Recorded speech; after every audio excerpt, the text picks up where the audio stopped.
Do you use movie or film clips in your classroom? Allison Wienhold, a Spanish teacher in Iowa, joined me back on episode 30 to talk about using music in the classroom, and she left us with so many useful and actionable tips for using music that I had to have her back on to share ideas and suggestions for using movies and film clips and other types of visual media. So let's jump in. Are you a language teacher looking for some reassurance that what you're doing in the classroom is on the right track? Or maybe you're looking for some ways to teach even more effectively. If you're one or the other or somewhere in between, you've landed in the right place. This is the World Language Classroom Podcast with your host, me, Joshua Cabral. You're about to get tips, tools, and resources so that your students continue to rise in proficiency and communicate with confidence. Let's jump in. Vamos, allons-y. Hello, my friends. Bonjour, mes amis. Hola, mis amigos. Welcome to the World Language Classroom Podcast. I am Joshua Cabral, and thank you, as always, for being here. So I am particularly excited about today's episode because I have Allison Wienhold here with me, and this is our second conversation on the podcast. If you listen to episode 30, which I will make sure is in the show notes, you can click right on it. You will hear Allison and I speaking about using music in the classroom with lots of really actionable tips. And I've heard a lot of feedback from teachers who have heard that episode, and they enjoyed the fact that there were so many things they could do like right away in their classroom. So when I saw that over the last couple of months, Allison has changed her focus a little bit to looking at movies and looking at film in the classroom, I said I need to reach back out to Allison from Mis Clases Locas and have her back on for more of these incredibly actionable tips that teachers love. So Allison is in Iowa. She's a Spanish teacher, and she has been living her life out in the circuit of the conferences over the last couple of months since we last spoke. She's spending a lot of time with IWLA. Shout out to a state language association. You know, I love to do that. But she also presented at Comprehensible Iowa and at Comprehensible Midwest in Milwaukee. And I was following that on Twitter and Instagram, and it looked like a wonderful event. So I'm definitely going to put that on my list for next year. So welcome back, Allison. Thank you so much for joining me. Thank you so much for having me back, Joshua. I was so excited to be able to repeat on the World Language Classroom Podcast. Okay, excellent. So anything else you want to say that's happened since a year ago when we did this going on in your life? Or did I pretty much cover it all? I think you covered it. I'm a busy mom of 2 active boys, and this year I'm focusing on supporting teachers with resource and professional development. But I do have a decade of experience always as a Department of 1 secondary Spanish teacher. Yeah, we got into that quite a bit on episode 30. So teachers, you should definitely go back and listen to that episode where we talked about what that experience was like being in a Department of 1 and really having to be the one to create it all. And now Allison is bringing that all to us. So let's jump into this conversation about movies. And I'm saying movies, but I think that's a general term. We're more talking about video. Would I be correct in saying that? Correct. Video in all forms, short form, long form, all of it. Now let's talk about the benefits of doing this. I'm sure a lot of teachers are thinking, oh, yes, I use video. But do we use video because, kids like video? You know, it's kind of a fun thing to do. But what do you see as those essential benefits of using video clips or movies in the language classroom?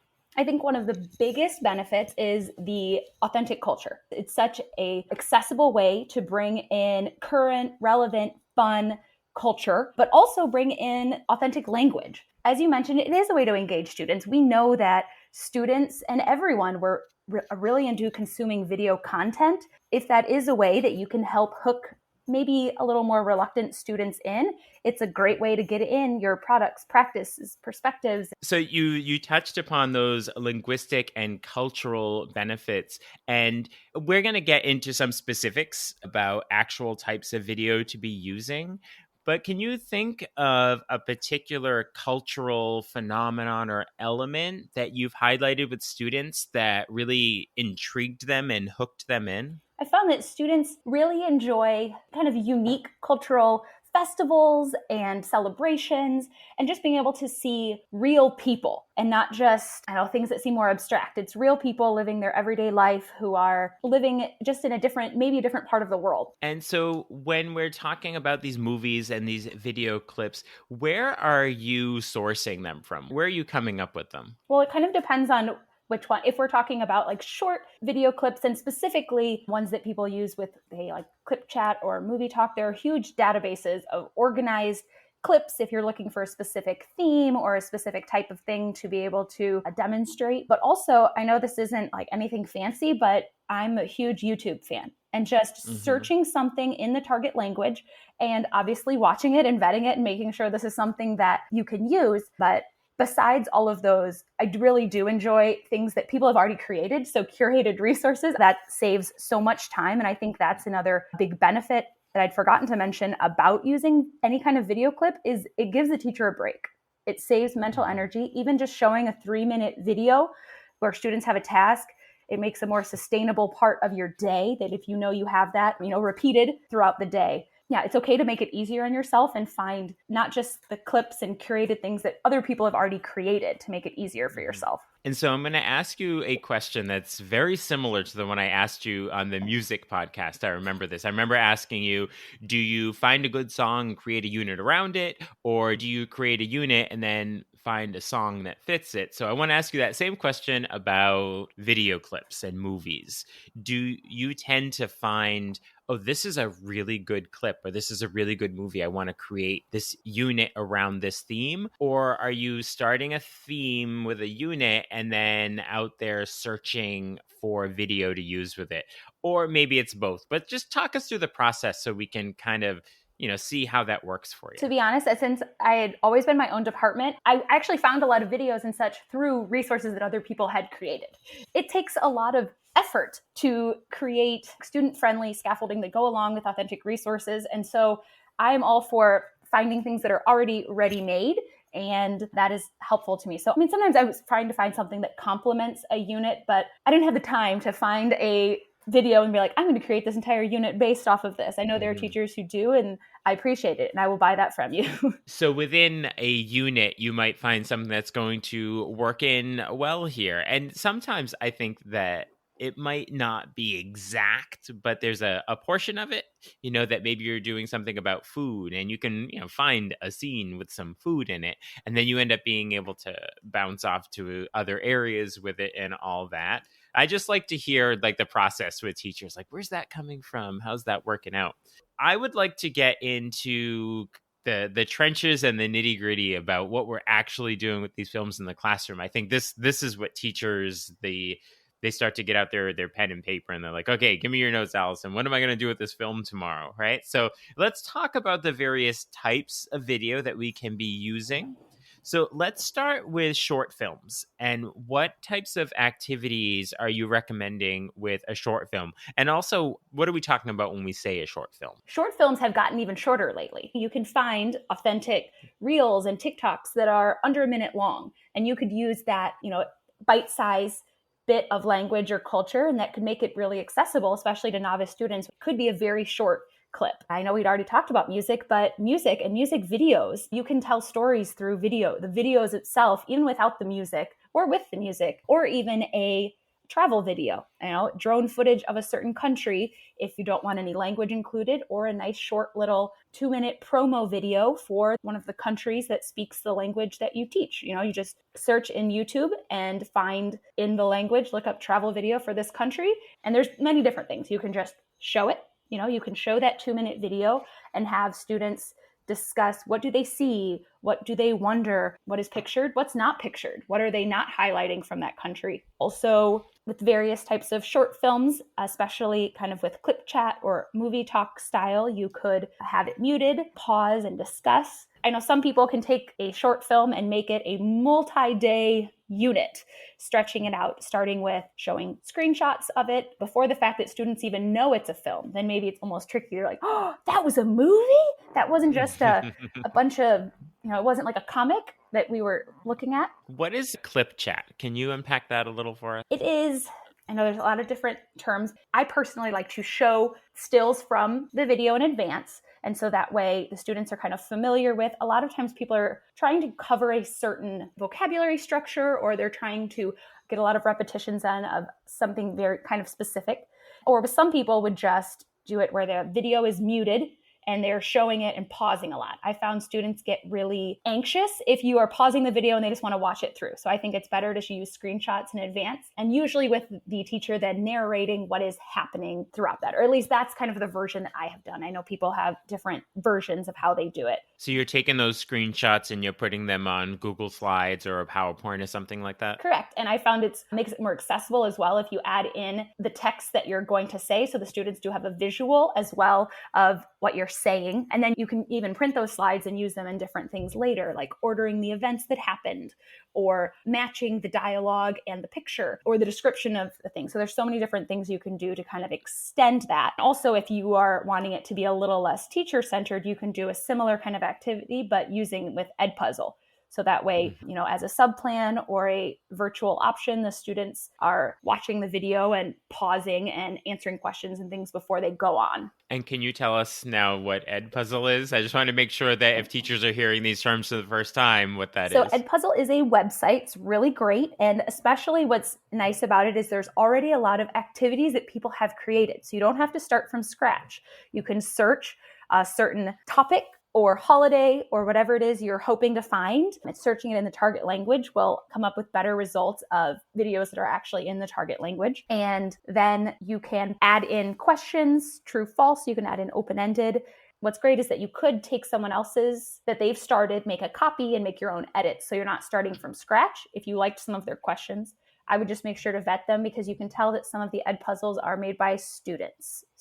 And then you're able to send that link out individually to students to complete? Correct. There's different, you can create a class and have it set up so that the students, you can see all their progress, which is really nice. You can use it as a formative assessment, see how students are doing in real time, which questions. That's why I personally like the multiple choice or true false if you're wanting it as a quick formative assessment, so you can see how everyone's doing right away. I'm liking that idea you had mentioned just previous to that, where you have those screenshots that you're using to pre-tell the story, to work through the story, but then you have them, so use them for other activities after. I've used those screenshots to set up the story and to talk about it, but I've never really thought of all the activities you can do after the story, because after watching the video, because I think, well, they've seen the video, but then you can use it as writing prompts or anything else like that as you're going through. So thank you for saying that. I'm like workshopping ideas in my head. And you can print, you can change, if you're printing a Google slide, you can change how many slides get printed on a sheet.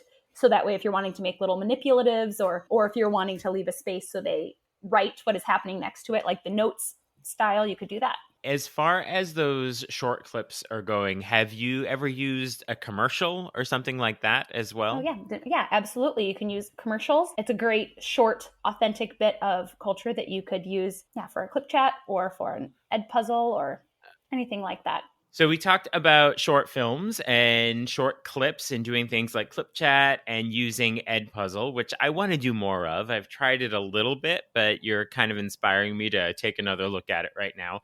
So now let's look into possibly using an entire series or a portion of a TV series. And how could we go about that? I've personally used TV series mostly with upper level students, and it's another great way to get authentic input, but continuous input, where you are building more into certain characters. Students are getting invested in these characters and what's happening in the show. I've personally done it where we have watched a show on Friday. So we have our normal units, whatever's going on Monday through Thursday. And then each Friday throughout the year is kind of its own mini unit focusing on a certain authentic television show. Mm-hmm. And so have you watched the entire season? How has that worked for you? The first one I ever used was the show El Internado Laguna Negra, which is a show from Spain. And a lot of teachers had created resources to go along with it. And so I tried it out with my Spanish 3 and 4. And that particular series has 7 seasons. And so we never got, depending on when you started, I had a group with a couple, they actually watched it for 2 years in a row. And so they got through a couple seasons, but no, they did not finish all of it. Right. But if you were watching a show, for example, I've used the show Street Food Latin America, which isn't really a continuous show. Each one is a separate documentary, basically like a 35-minute documentary. And I actually used those when we were on a block schedule. And so because we were every other day, we didn't have our typical Friday. Instead, in between each unit, we would spend one block using an episode of Street Food. And so that 100-minute block included previewing activities, actually watching the show while pausing, and some post-viewing activities as well. So it was kind of its own mini one-day unit, and each episode is completely a standalone episode, each focusing on a different place. I'm sure that it also is likely that students, they get invested and they'll end up watching some of this on their own. Like you can't get to every episode, but they might finish the season themselves. Absolutely. And so I know people who have even just done teasers. If they know that there's no way their curriculum or their time would allow them to spend an entire day or have a whole unit on a show, some people just do one episode. And that the whole point is to get the students to buy in, and with a show that they think the students will have access to and maybe to watch on their own. I know some people who have done that as once a quarter, they do just on episode 1 of a show. And so then that way the students get exposed to different shows from different places, different accents, regional variations, culture, everything. And all of this it's really an essential way of, yes, presenting the culture, but there's so much comprehensible input, because there's just all of the language is accompanied by all of these visuals. So it's just finding all these ways of doing that.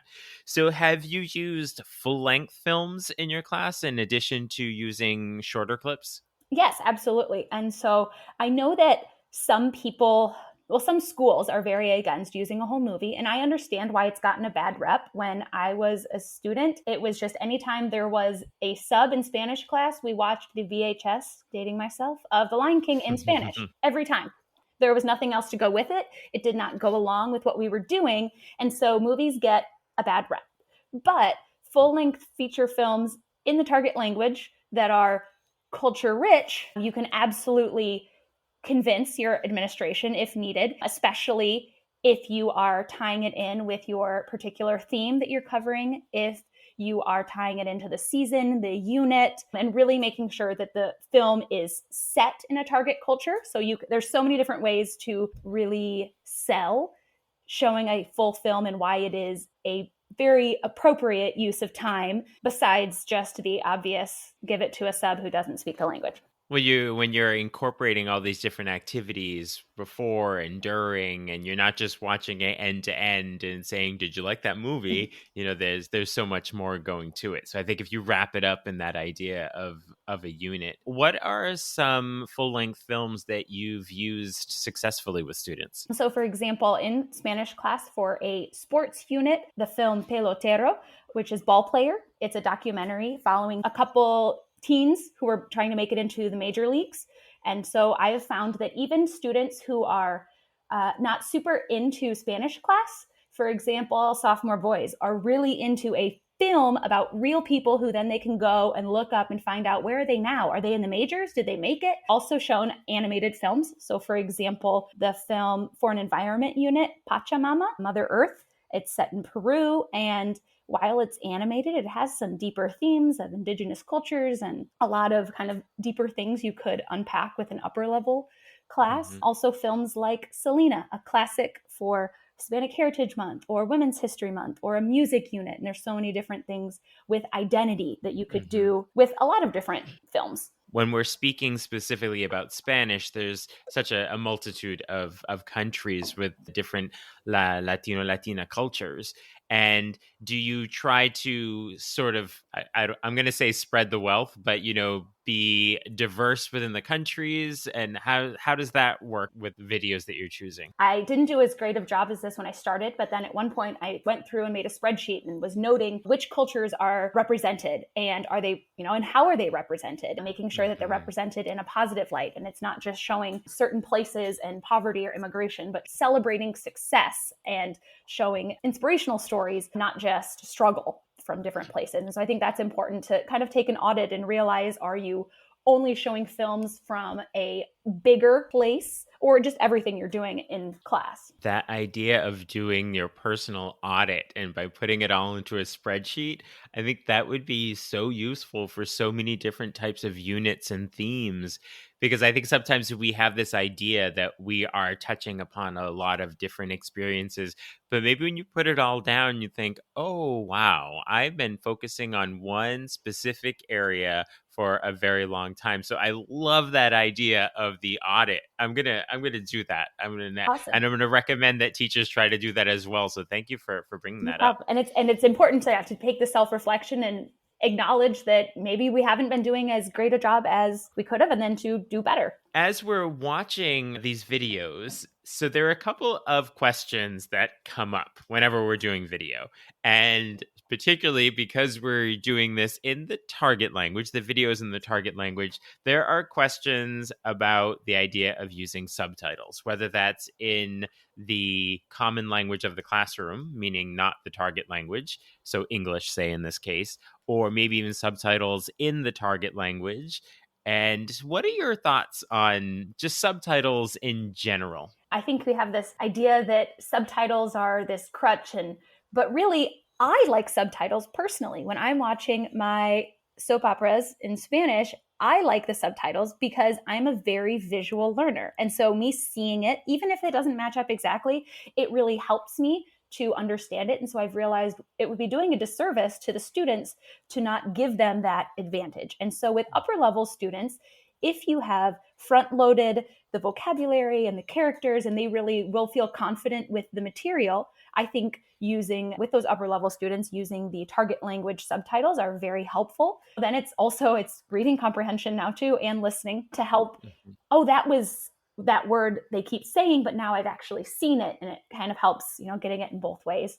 With novice students, I think that, the English subtitles, there's definitely a place for them. And otherwise, it just becomes nap time. If it's too hard, they're just going to shut down. And I think that goes along with making sure that not just popping in the film, but making sure to do previewing activities to really set the stage. Where is this taking place? Who are the characters?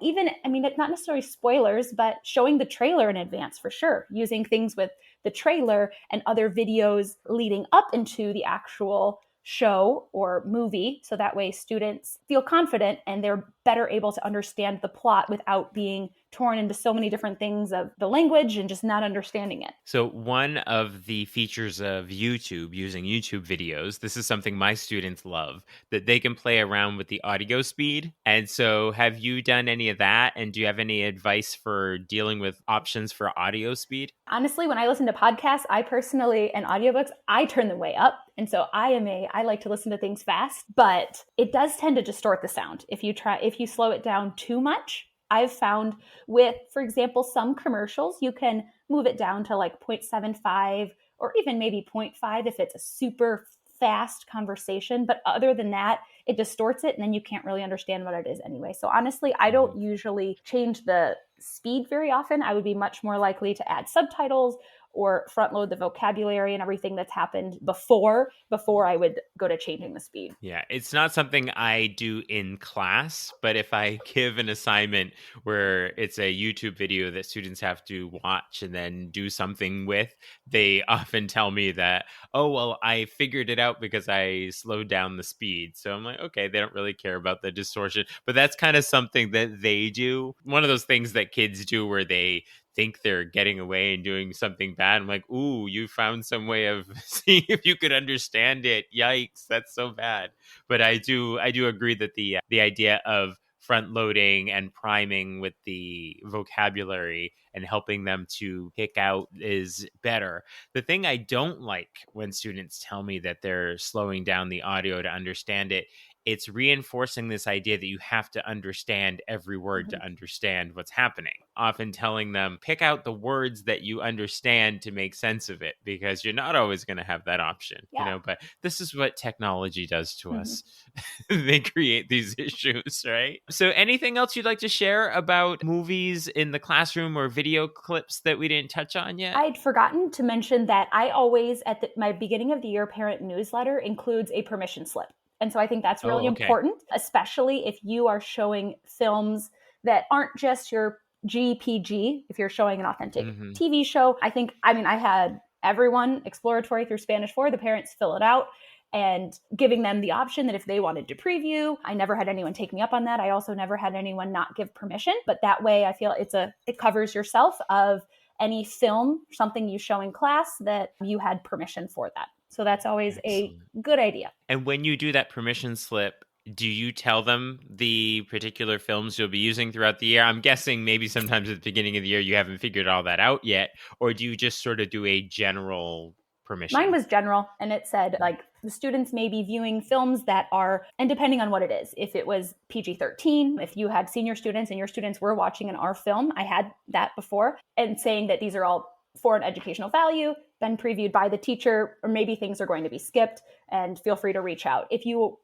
did not teach 5 different classes and had to have all of that in advance, you could for sure list out the exact films that you knew, but I did not know. And this way I felt like Right. it covered if there was an emergency subplan and you threw in an extra movie that wasn't on the list. This way it was just let Right. me know if you're not okay with PG-13. It also communicates to families that you're aware that you are partnering with them. I think anytime you can share with the families what's going on, it feels like you're partnering. Absolutely. And this is just an opportunity for that. So, where are you continuing to pull your inspiration from with teaching in general, but maybe when it comes to movies? So my own boys are really great at finding new movies. So my son is the expert on the streaming service. He always finds whatever the new thing is. He is the one who found the really cute animated film Vivo, which is set in Cuba. He found the show Maya and the Three, Maya y los Tres. And so my inspiration currently are my boys who are finding Hmm. me and also on Link Chat and on social media and other teachers generously sharing, hey, I found this great film or show, check it out. Well, that idea of having your sons provide you with what all the cool kids are doing right now, and I think sometimes the older I get, the more distance I get from the cool scene. So it's good to have that. Oh, this is what they're watching right now. I'm ready to play our little game of this or that to get to know even a little bit more than we learned last time. You up I'm for it? up for it. Let's go. Okay, all right. These aren't going to be hard ones, Okay. hopefully, but we'll see. Okay, so when you are watching a movie, say, a new movie you haven't seen before, do you want to understand what that plot's going to be up front? Or are you okay with kind of burying that lead and it's a slow burn to get there? If I'm watching it for myself, I'm okay with going off of just the little blurb and maybe, ooh, I like those actors and I'm going to pick it and watch it randomly. Yeah, because I'm watching it for fun. Now, if you're going on, say, a road trip, are you going to plan out that route exactly? Or are you going to kind of wing it and figure it out on the way? Well, first of all, if I'm going on a road trip, I'm the passenger because I'm not a fan of driving. And so I have my partner, the professional driver, who would be the driver. And we would have some general places where we would like to go. But if it's a longer one, I would like to have a little more spur of the moment and be able Hmm. to see the sights and stop and smell the roses along the way. Leaving some space in between to enjoy the journey, Mhm. not just the destination. Enjoying it as a passenger, not a driver. As a passenger. Okay. And the last one, I don't know if you're in a position now where you're purchasing a home or moving or anything, but say you were moving to a new home and you had the option of buying a move in ready place or something that needs some work. It's a fixer upper. Which one are you going to go for? At this stage in my life, I would like move in ready, all ready to go, and I don't have time for projects. I want to just I don't want to do the projects either. Okay. Okay. Again, you want to be the passenger. Yep, exactly. I'm noticing a theme here. Yep. Okay. So I'm sure that teachers that are listening might want to reach out to you to learn more about what you're doing with your movies in classrooms and perhaps even get some of the resources that you mentioned that you have. So how can teachers be reaching out to you? Well, misclaseslocas.com is where you can find all of the information on my blog and professional development and resources and all kinds of information about movies and films. And I would love to also connect on social media at Mis Clases Locas, and feel free to reach out, send me an email, send me a message, and if you have a question or anything. I always like to give teachers a hearty, actionable piece of advice to send us off with. So what could you offer us about using film, clips, movies in the classroom? My big advice here is it is okay to take a break as a teacher, not have the input on you, and to show a culturally rich film or show in your world language class. So it is okay to take that break and watch a film. Thank you so much for once again sharing very actionable suggestions and tips for teachers in the classroom. I know they're so much going to appreciate it. I know I am. I'm taking tons of notes of things what I would like to try in my classroom as soon as possible. So thank you so much for being with me. Thank you so much for having me, Joshua. It's always a pleasure. What are your takeaways from that conversation with Allison Wienhold? I'm sure your head is swirling with ideas for visual media in your classroom. If you haven't listened to Allison's previous episode on music, you can listen now by using the link in the show notes. Also in the show notes, you'll see a link to connect with Allison. You'll also see a link to sign up for Talking Points, my weekly email newsletter with tips and resources for language teaching. And of course, there are also links to get in touch with me if you'd like to work together, either in person in your school or remotely. I will talk to you soon. Bye for now.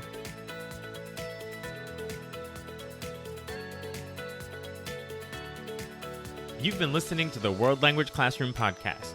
Be sure to follow or subscribe wherever you're listening so you don't miss a single episode. Let's continue the conversation on Twitter, Facebook, or Instagram at WL Classroom. You can also see over 250 blog posts about language teaching at, you guessed it, WLClassroom.com.